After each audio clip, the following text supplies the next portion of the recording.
Yo, what's up, boys and girls? I'm on the 400 today. It's been a couple days since I've been out.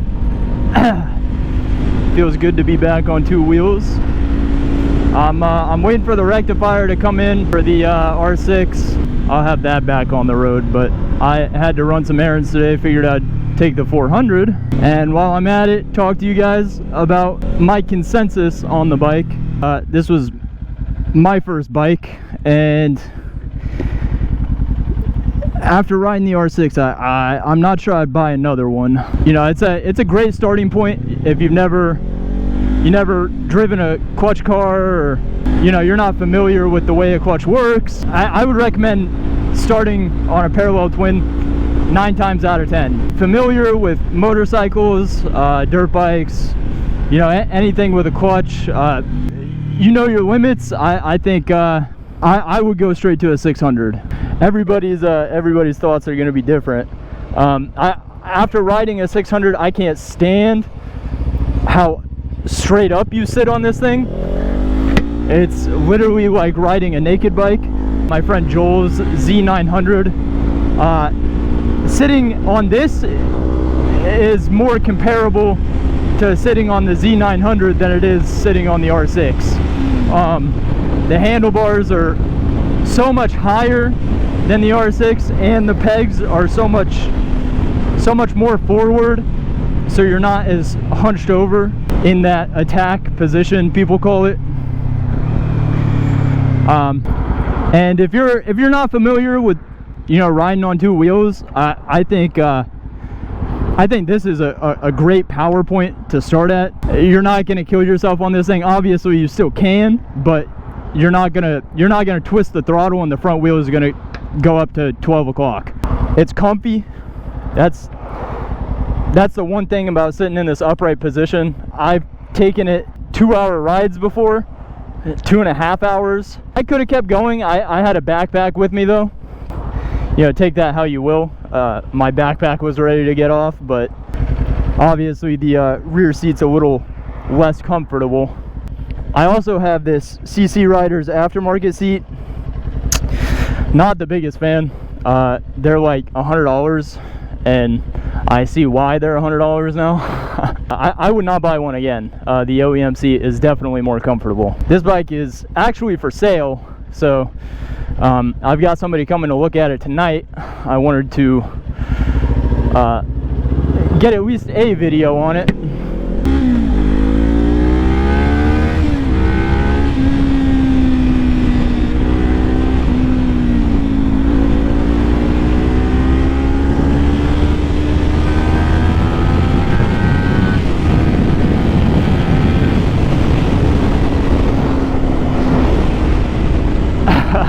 I mean, the power is just it's so just not in your face, you know. Oh, these fucking phone mounts. This is another thing. I would never recommend a Ram phone mount. This shit just spins around in circles. If you're coming from no experience and you just want to climb on a motorcycle, and you're not sure, you want a naked bike, you want a sport bike, I think this is a great starting point. You know, you can pick them up for like $4 to $5 grand with little to no miles. I bought this with 4,000 miles on it. I think I paid like 47, 48 for it. It has plenty of power for a beginner. I mean, it's not going to get away from you. It's hard to break the law on this thing. I mean, whereas you will get like an R7, they have similar top end to 600. The only difference is that you've got two less cylinders. You know, and that's a lot of people fail to realize that the R7 is not a super sport. You definitely, there's more, you're in more of an attack position for sure, but you've got 2 less cylinders and a lot less acceleration. It was a blast. You know, I loved this bike for the time that I had it. I would recommend it again for a starter, especially if you have zero experience.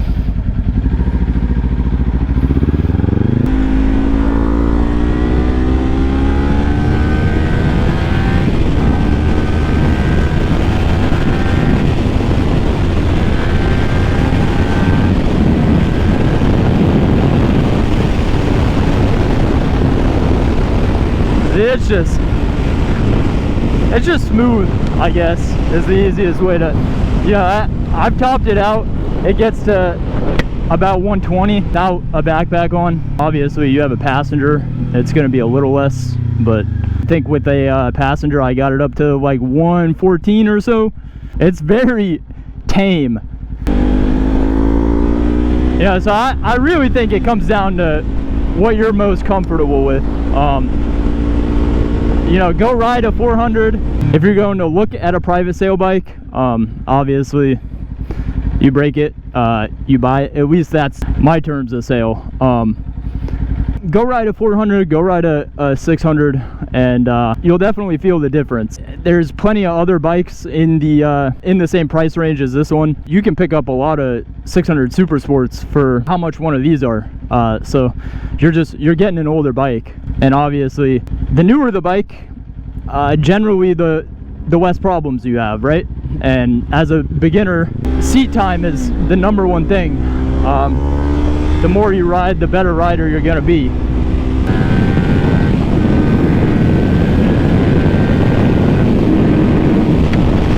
I mean, you're really not going anywhere fast on this thing.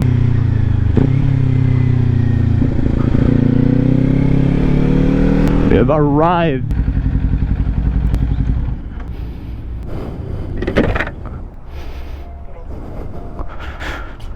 Thank you.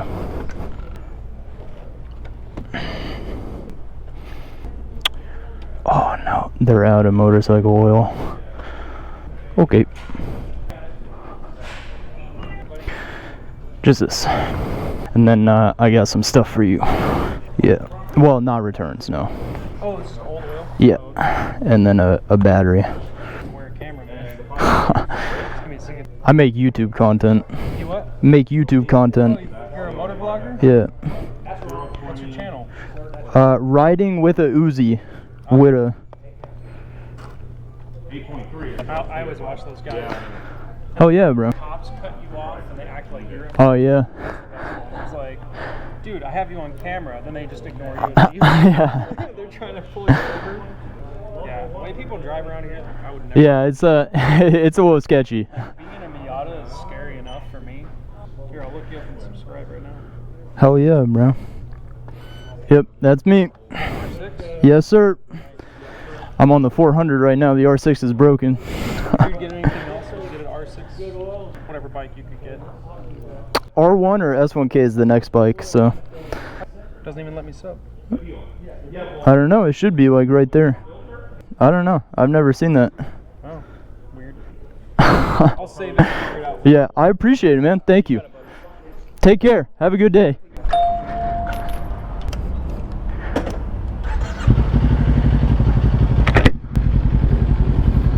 Well, that was cool. Dude was a homie. He's in a Miata. See if we can find it. Does not appear so. Maybe he done daily it. Old 350 over there. Soft top.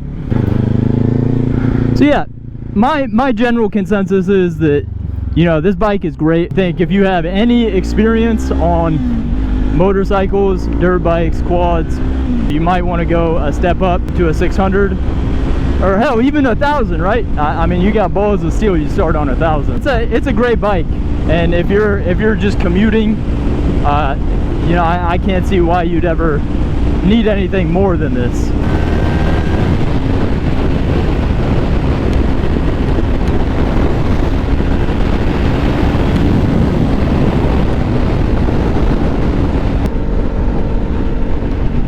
See, look at this shit. Just fucking spins. Buy a quad lock, not a ram mount. You don't want your phone flying off at 130 miles an hour. I'm gonna find a spot to post up. I'll talk about the bike a little bit more. I've been tempted to throw some motocross tires on this and fucking off-road it. If I sell this, I'm looking at getting a supermoto or a dirt bike, something I can off-road with.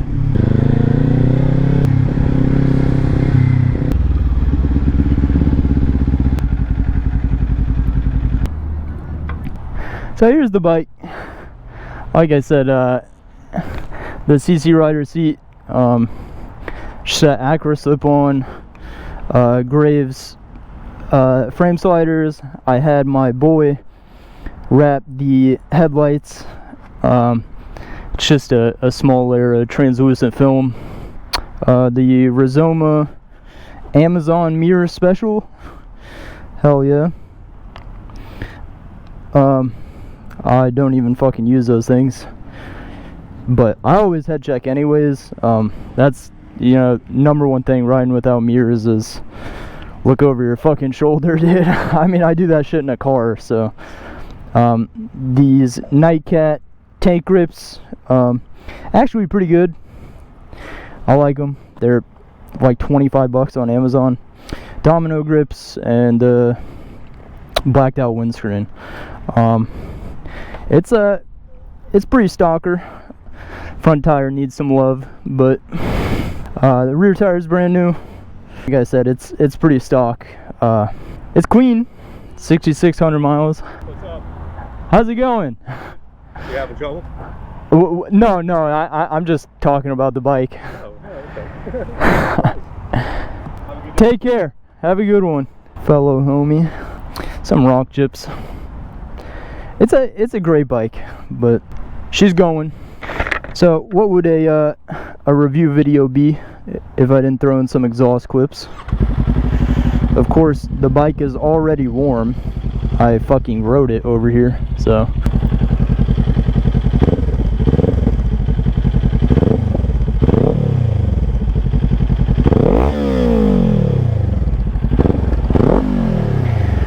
It's that classic parallel twin sound.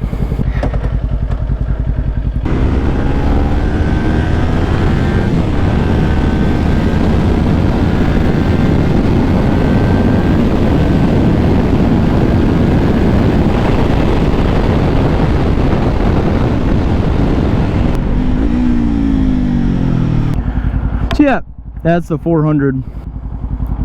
Not the most exciting bike, but it'll get you from point A to point B. There's no denying the reliability of the parallel twin. You know, this isn't supposed to be a review where I'm reading off the spec sheets and telling you, nitpicking every single thing about the bike. Best idea to tell whether or not it's right for you is to go and ride one. That's with any motorcycle, go and test ride it. You know, test ride it, test drive it, and see if it's right for you. I cannot stress that enough. There's no better judge for what is right for you than yourself. You know, nobody's going to be able to tell you exactly what bike you should start on or what is right for you. We're actually going to turn around here.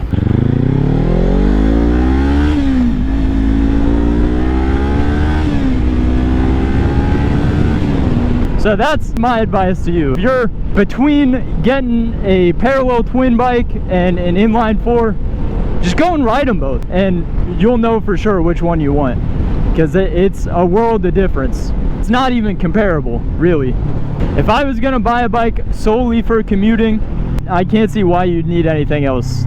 Unless you're doing highway speeds, which is one of my biggest complaints with this bike, is that, you know, it gets blown around on the freeway. You know, just because the bike is so small, it doesn't really have the road presence of larger displacement bikes. It gets blown around, you know, it's not as stable, and you will notice it for sure. That's the biggest thing is, you know, if you're going to be on the highway a lot, I would probably recommend, you know, at least a 650. I don't think the 400 or 300 is a good option. You know, there are a bunch of reviews out there that they take them out onto the highway and tell you, oh, it's got plenty of passing power, you know, it's comfortable on the highway. It is not. It's terrifying. It you know, you could throw it around, but it's like, it's fine right now, but I don't have other cars passing me doing 90, 95. Here in South Florida, the speed limit, fucking 90 miles an hour. Like, people are passing you doing 90. So just something to keep in mind.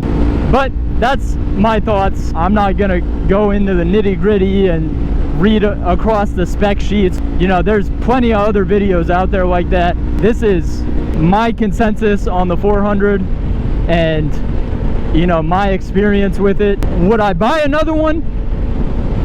Probably not. I never went and rode a 600 before buying this, and I wish I did, honestly, because I probably would have come to the same conclusion that I have now after owning this for 4 months. God damn, look at this guy's bed. It's all them fucking chemicals. That is crazy. That shit is about to fall apart. That's the biggest thing, is if you've ridden bikes before, or you pass your MSF with flying colors, depending on what you're looking to move into after the 400, I would say just go ride a 600. I'm not too familiar with touring or even naked bikes. I only have a surface level knowledge of naked bikes. It's a good looking bike. There's no denying that. You can get the same year 636 for just a little bit more. Those are all things you got to consider. Nobody's going to be able to tell you the bike that you should buy. So go and ride them. That's going to be the best way to tell. Anyways, I appreciate you checking out the video. I've got to clean her up before the buyer comes to look at it tonight. So if you liked it, don't forget to like it and subscribe. Stay tuned for future content. The R6 should be back on the road this week. I'm just waiting on the rectifier. It's shipping from, I think, Michigan. So anyways, I'll catch you guys in the next one. Take it easy. Peace.